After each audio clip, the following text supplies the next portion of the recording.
Hello friends, welcome to our channel. आज मैं आपके साथ शेयर कर रही हूँ कटोरी वाले ब्लाउज़ की कटिंग की वीडियो। देखिए, यहाँ पे मैंने 1 मीटर साड़ी में से कपड़े को कटिंग कर लिया है और 1 मीटर यहाँ पे मैंने अस्तर को ले लिया है। पहले अस्तर में ही हमें कटिंग करनी है। स्क्रीन में जो मेजरमेंट दिया है उसी मेजरमेंट के साथ यहाँ पे हम ब्लाउज़ की कटिंग करेंगे। ब्लाउज़ की रेडी लेंथ यहाँ पे 15 इंच है।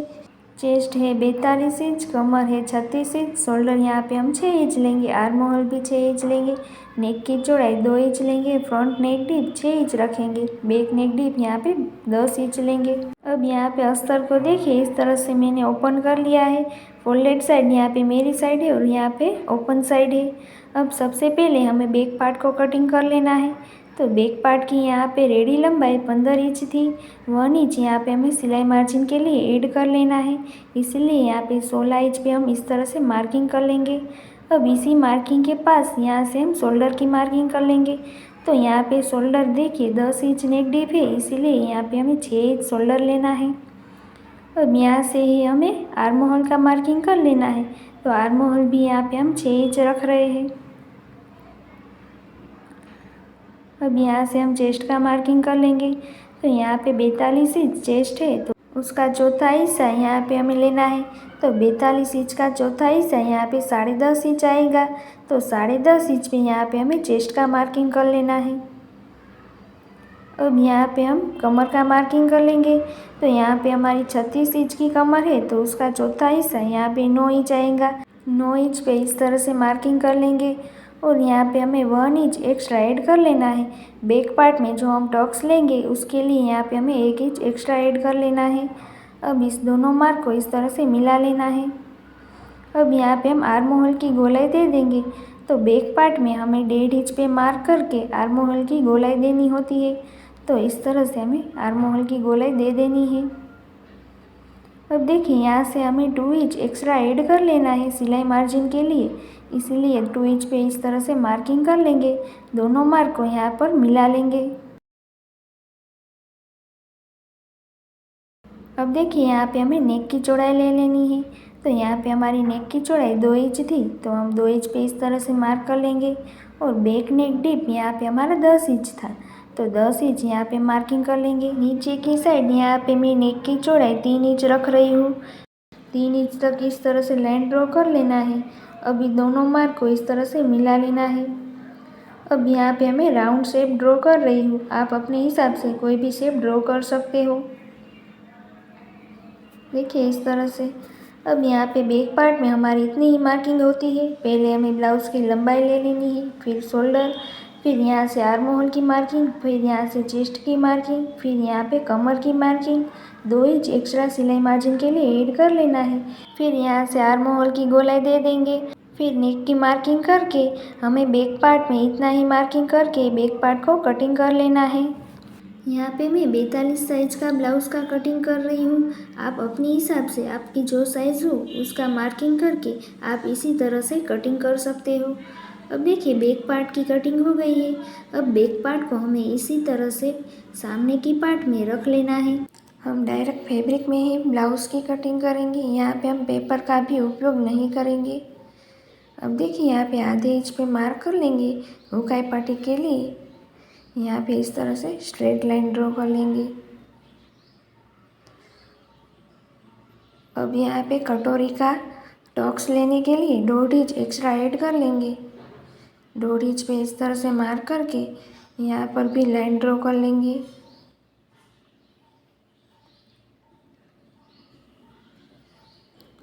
अब इस लाइन की इस साइड यहाँ पे हम बैक पार्ट को रख लेंगे। फ्रंट पार्ट की मार्किंग कर लेंगे। देखिए इस तरह से ऊपर ही रख लेना है। यहाँ पे देखिए, हमें पेपर की ज़रूरत नहीं पड़ेगी। इस तरह से हमें डायरेक्ट भी मार्किंग करके कटोरी की कटिंग कर सकते हैं।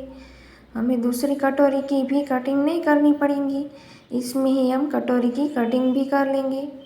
बैक पार्ट में जो हमने 1 इंच टक्स के लिए एक्स्ट्रा लिया था उसको हमें फ्रंट पार्ट में निकाल लेना है, इसलिए 1 इंच पे मार्क करके इस तरह से ऊपर लाइन को जॉइंट कर लेंगे। अब यहाँ पे भी लाइन ड्रॉ करके फ्रंट पार्ट में हमें आर्म होल की गोलाई दे देनी है। फ्रंट पार्ट में हमें 1 इंच पे मार्क करके आर्म होल की गोलाई देनी होती है, इसीलिए इस तरह से 1 इंच पे मार्क करके गोलाई दे देंगे। नेक की चौड़ाई यहाँ पे हमारी 2 इंच थी तो 2 इंच लेंगे और फ्रंट नेक डीप यहाँ पे हम 6 इंच लेंगे। नीचे की साइड यहाँ पे हम नेक की चौड़ाई 2.5 इंच ले लेंगे। अब यहाँ पे इस तरह से बॉक्स बना लेंगे। अब इसमें हम राउंड शेप ड्रॉ कर लेंगे, देखिए इस तरह से। अब देखिए यहाँ पे फ्रंट पार्ट में हमें 3 मार्किंग इस तरह से चेंज कर लेना है।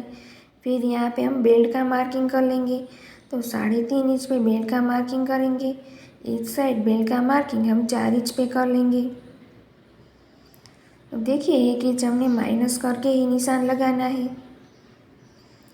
अब इस निशान से हमें 5.5 इंच तक इस तरह से लाइन ड्रॉ कर लेनी है। ये हमारे जो साइड का पल्लू है उसका मार्किंग कर रहे हैं। अब यहाँ से हमें नाप ले लेना है, ऊपर भी हमें इतने में ही लाइन ड्रॉ कर लेनी है। यहाँ तक हम इस तरह से लाइन ड्रॉ कर लेंगे। अब यहाँ पे नेक के साइड हम 5 इंच पे मार्क कर लेंगे और आर्म होल में यहाँ पे हम 2.25 इंच पे मार्क कर लेंगे। अब ये तीनों मार्क को मिला लेंगे। इस तरह से हमें कटोरी का शेप ड्रॉ कर लेना है। देखिए इस तरह से हमारी कटोरी की गोलाई दे दी है।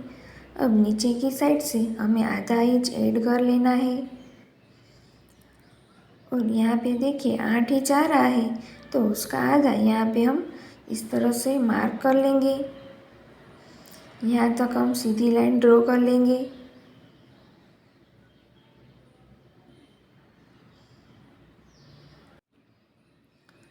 अब यहाँ से हम गले की साइड से भी आधा इंच एक्स्ट्रा ऐड कर लेंगे, देखिए इस तरह से। अब यहाँ पे हमें मेजर टेप को क्रॉस में देखिए इस तरह से रख लेना है। यहाँ पे हमें 4 इंच तक स्ट्रेट लाइन ड्रॉ की थी, तो यहाँ पर भी हम 4 इंच तक इस तरह से लाइन ड्रॉ कर लेंगे। अब इस लाइन को यहाँ पे गले की साइड से मिला लेना है।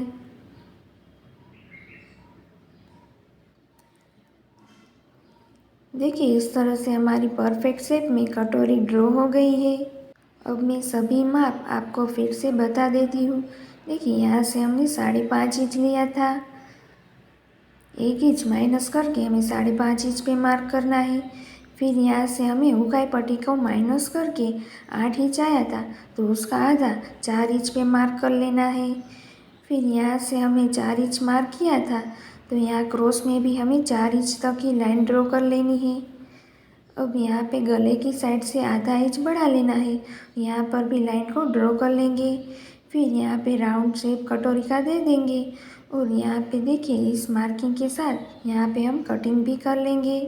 बेल्ट की कटिंग अभी हम नहीं करेंगे, ये दोनों पार्ट की कटिंग करने के बाद हम फिर से बेल्ट की मार्किंग करके बेल्ट की कटिंग कर लेंगे।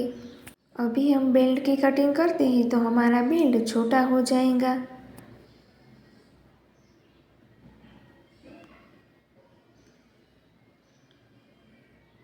देखिए इस तरह से बहुत ही आसान तरीके से यहाँ पे मैं कटोरी और बेल्ट की कटिंग कर रही हूँ।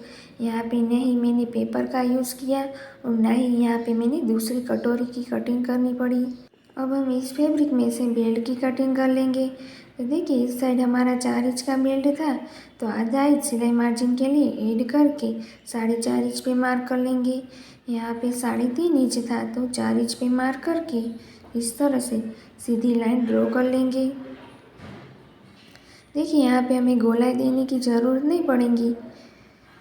अब यहाँ पे बैक पार्ट को ले लिया है, 1 इंच टक्स का जो था उसको हम माइनस कर लेंगे, इस तरह से मार्क कर लेंगे। अब यहाँ पे आधा इंच हमें एक्स्ट्रा ले लेना है, हमारा बेल्ट छोटा या बड़ा हो जाए तो हमें कोई दिक्कत नहीं होनी। देखिए यहाँ पे 4 इंच है, यहाँ पे 4.5 इंच है। अब यहाँ पे हल्का सा थोड़ा सा हमें गोलाकार का शेप इस तरह से दे देना है। बेल्ट की कटिंग इस तरह से कर लेंगे।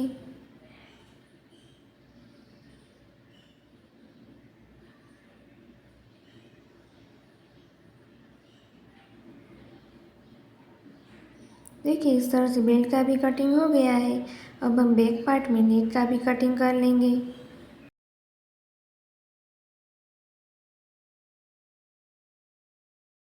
अभी हम सभी पार्ट की कटिंग हो गई है। बैक पार्ट के ऊपर फ्रंट पार्ट को इस तरह से रख के हमें चेक कर लेना है हमारा कोई भी पार्ट छोटा या बड़ा तो कट नहीं हुआ। देखिए इस तरह से हमारे सभी पार्ट परफेक्टली कटिंग हुए हैं। यहाँ पे कटोरी का जो 1.5 इंच का टक्स आएगा, फिर इस तरह से हमारी कटोरी भी रेडी हो जाएंगी। अब स्लीव की कटिंग करेंगे। तो यहाँ पे मेरी स्लीव की चौड़ाई कम पड़ रही थी, इसलिए इस तरह से मैंने दूसरे पीस को अटैच कर लिया है। इसको हम 4 फोल्ड कर लेंगे। यहाँ पे जो हमारा कम पड़ रहा है वो फैब्रिक वैसे भी हमें उपयोग में नहीं लेना है। स्लीव की चौड़ाई 10 इंच है। स्लीव की लेंथ यहाँ पे 11 इंच है। नीचे भी जो हमारा जो फैब्रिक बचा है उसको यहाँ पे हम अटैच कर लेंगे। अब यहाँ पे देखिए मैंने बैक पार्ट को ले लिया है। शोल्डर से यहाँ पे सिलाई जितना कपड़े को बाहर रख के इस तरह से हम स्लीव की चौड़ाई नाप लेंगे। तो देखिए इस तरह से भी हमारी स्लीव की चौड़ाई बराबर ही आ रही है। अब यहाँ पे ओपन साइड से हमें 3 इंच पे मार्क कर लेना है। अंदर यहाँ पे हम 2.5 इंच पे मार्क कर लेंगे और यहाँ पे इस तरह से स्ट्रेट लाइन ड्रॉ कर लेंगे। अब यहाँ पे हम स्लीव का शेप ड्रॉ कर लेंगे। देखिए इस तरह से ही हमें स्लीव का शेप दे देना है। अब यहाँ पे रेडी बॉटम 6.5 इंच है। 2 इंच एक्स्ट्रा सिलाई मार्जिन के लिए ऐड कर लेना है। अब इस लाइन को ऊपर से इस तरह से मिला लेना है। इस तरह से हमारी स्लीव की मार्किंग हो गई है। अब यहाँ पे स्लीव की कटिंग भी कर लेंगे।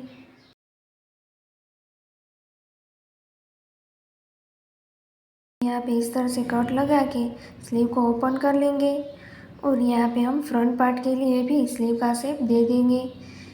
अब इस साइड हम फ्रंट पार्ट के लिए शेप दे देंगे। देखिए इस तरह से हमें शेप दे के कटिंग कर लेनी है। यहाँ पे हमारी स्लीव की कटिंग हो गई है। अब यहाँ पे हम नीचे भी पीस को अटैच कर लेंगे। देखिए नीचे भी मैंने यहाँ पे स्लीव की लेंथ बढ़ा ली है। 11 इंच थी तो 12 इंच यहाँ पे 1 इंच सिलाई मार्जिन का ऐड करते हुए यहाँ पे नीचे भी मैंने पीस को अटैच कर दिया है। अब यहाँ पे हमें ब्लाउज़ पीस में भी ब्लाउज़ की कटिंग कर लेनी है। इस तरह से 2 फोल्ड कर लेना है। जो हमारा क्रॉस का फैब्रिक है उसको हम कटिंग नहीं करेंगे, वरना हमारा ब्लाउज़ का कटिंग नहीं हो पाएगा। देखिए इस तरह से दोनों साइड डिज़ाइन है, इसीलिए हमें फैब्रिक को इस तरह से ही फोल्ड कर लेना है। अब देखिए इस साइड हमारा फोल्डेड साइड है, उसके ऊपर यहाँ पे हमें बैक पार्ट को इस तरह से रख लेना है। अब इस साइड हमें स्लीव को रख लेना है। स्लीव में देखिए दोनों साइड हमारा पीस का जो फैब्रिक है वो कम पड़ रहा है। यहाँ पर भी हमें दूसरे जो पीस बचेंगे उसका हमें यहाँ पे जॉइंट कर लेना है। इस तरह से सभी पार्ट को रख लेंगे। नीचे के बेल्ट में भी हमारा यहाँ पे फैब्रिक कम पड़ रहा है, उसका भी हम यहाँ पे जो साइड से जो फैब्रिक बचेगा उसको यहाँ पे हम अटैच कर लेंगे, स्लीव में और बेल्ट में दोनों में।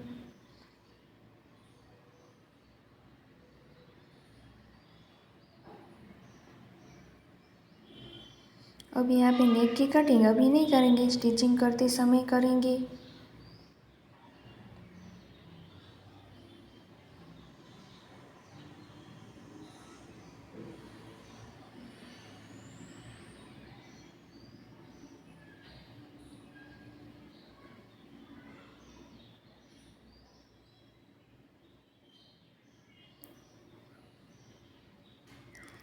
जब इस तरह से फैब्रिक कम पड़े तब हम इस तरह से भी ब्लाउज़ की कटिंग कर सकते हैं।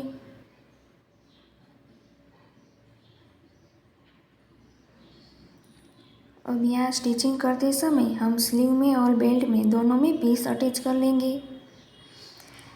इस तरह से हमारे अस्तर वाली कटोरी ब्लाउज़ की कटिंग कंप्लीट हो गई है। आपको मेरी वीडियो यूज़फुल लगी हो तो लाइक, शेयर एंड सब्सक्राइब ज़रूर करना।